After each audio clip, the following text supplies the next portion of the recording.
Today, we're diving into the world of Snapchat streaks. If you're looking to start and maintain those coveted snap streaks with your friends, you've come to the right place. Let's get into it.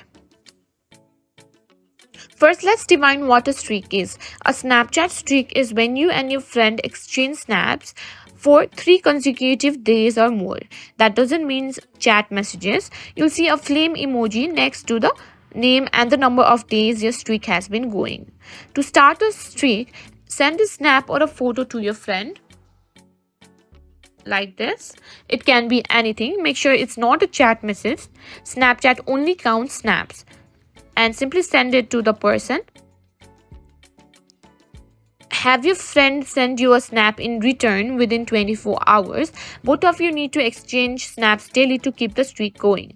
To keep your streak alive, you both need to exchange snaps every single day. If you miss a day then your streak will be break like this. Use reminders or alarms to help you remember to send snaps daily, especially if you're managing multiple streaks.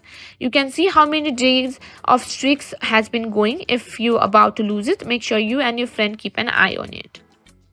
And that's how you get and keep Snapchat streaks. With a bit of effort and consistency, you can maintain your streaks and enjoy the Snapchat experience even more.